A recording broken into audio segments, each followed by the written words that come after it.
Good morning, brothers and sisters, ladies and gentlemen, students and scholars, teachers and trainers, professors and professionals,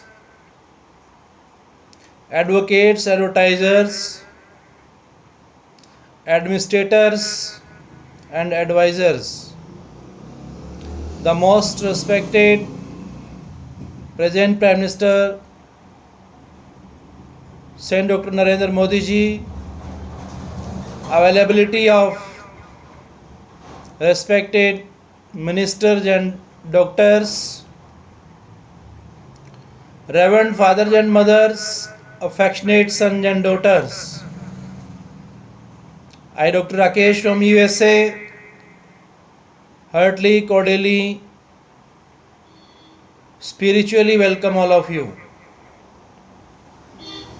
It is really nice time, nice place, nice action, listening with 100% present sense of mind. It is the God's grace and greatest blessing that we are listening the truth of science and spirituality. There are so many steps that we have completed for getting success in life, for making our positive attitude in life. Out of them, develop an attitude of gratitude. Count your blessings, not your troubles. Take time to smell the roses. It is greatly required in our nation. Our nation is the nation of starters, beginners, initiators in the field of electronology, technology, and digitology. Today, in this present time, in all the fields of science, health, education, security, and administration, in all the fields, our nation is getting the first. Day by day, we are increasing towards the development of the nation. It is not uncommon to hear that someone, because of an accident or illness, became blind or paralyzed, but won $1 million in settlement. How many of us would like to trade places with that person? Not many. We are so focused on complaining about things. We don't have that. We lose sight of the things we have. There is a lot to be thankful for. When I say count your blessings, not your troubles, the message is not to become complacent. If complacence was the message you got, then I would be guilty of faulty communication and you of selective listening.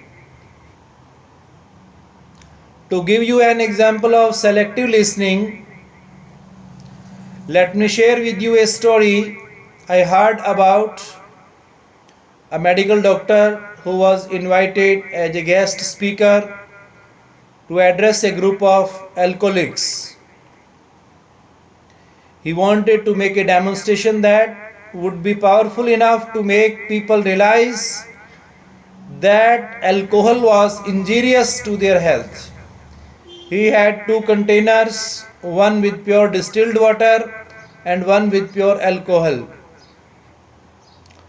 He put an earthworm into the distilled water and it swam but beautifully and came up to the top. He put another earthworm into the alcohol and it disintegrated in front of everyone's eyes. He wanted to prove that this was what alcohol did to the insides of our body. He asked the group what the moral of the story was, and one person from behind said, "If you drink alcohol, you won't have worms in your stomach." Was that the message? Of course not. That was selective listening. We hear what we want to hear and note what is being said. Many of our blessings are hidden treasures. Count your blessings and note your troubles. Get into a continuous education program. Let's get some myths out of the way. It is a general belief that we get educated in schools and colleges. I run seminars in many different countries and ask my audiences all the time, do we really get educated in schools and colleges? Generally, there is a consensus. There is consensus that some do, but most don't. We receive a lot of information in schools and colleges. Don't get me wrong, we do need information to be educated. But we need to know the true meaning of education. Intellectual education influences the head and values based education influences the heart. In fact, education that does not train the heart can be dangerous. If we want to build character in our offices, homes and society, we must achieve a minimum level of moral and ethical literacy. Education that builds fundamental traits of character such as honesty, compassion, courage, persistence, and responsibility is absolutely essential. We don't need more academic education. We need more values education. I would stress that a person who is morally educated will be a lot better equipped to move up in life or succeed than a morally bankrupt person with excellent academic qualifications. Character building and teaching values and ethics come in the formative years because a child is not born with this knowledge. Education without values. True education is training of both the head and the heart. An uneducated thief may steal from the freight car, but an educated one may steal the entire railroad. Universities are turning out highly skilled barbarians because we don't provide a framework of values to young people who more and more are searching for it. Stephen Muller, President, Johns Hopkins University. We need to compete for knowledge and wisdom, not for grades. Knowledge is piling up facts. Wisdom is simplifying it. One could have good grades and a degree without learning much. The most important thing one can learn is to learn. People confuse education with the ability to memorize facts. Education of the mind without morals creates a menace to society. Education does not mean good judgment. There is a story about a man who sold hot dogs by the roadside. You have listened it earlier. There are so many morals of the story. Through these morals, you learn a lot how to create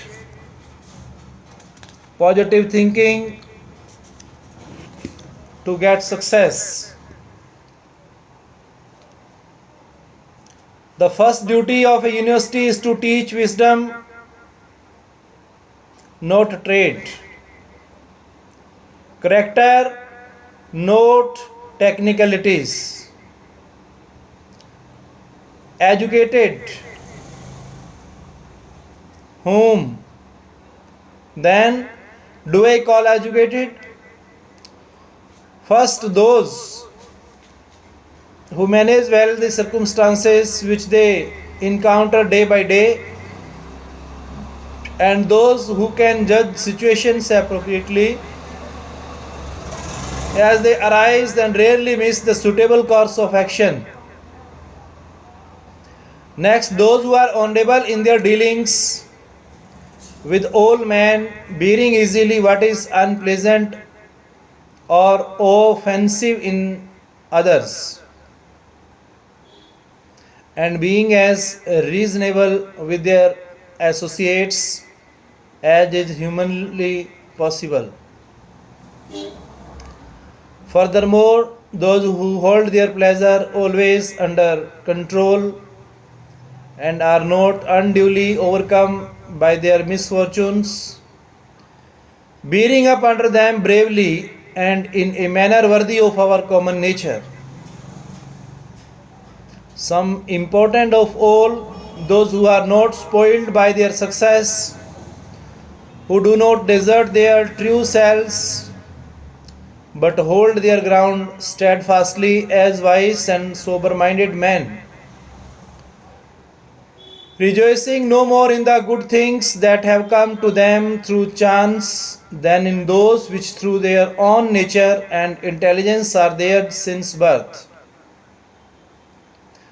Those who have a character which is in accord not with one of these things, but with all of them, these are educated, possessed of all the virtues. True Socrates, 470 to 399 BC. In a nutshell, educated persons are those who can choose wisely and courageously under any circumstances. If they have the ability to choose between wisdom and foolishness, between good and bad, between virtuousness and vulgarities, regardless of the academic degrees they have, then they are educated. An expert is someone who knows all the answers if you ask the right question. What is a broad-based education? Some animals in a forest decided to start a school. The students included a bird, a squirrel, a fish, a dog, a rabbit, and a mentally retarded owl. A board was formed and it was decided that flying, tree climbing, swimming, and burrowing would be part of the curriculum in order to give a broad-based education. All animals were required to take all subjects. The bird was excellent at flying and was getting A's. But when it came to burrowing, it kept breaking its beak and wings and starting failing. Pretty soon it started making C's in flying, and of course in tree climbing and swimming it was getting F's. The squirrel was great at tree climbing and was getting H, but was failing in swimming. The fish was the best swimmer but couldn't get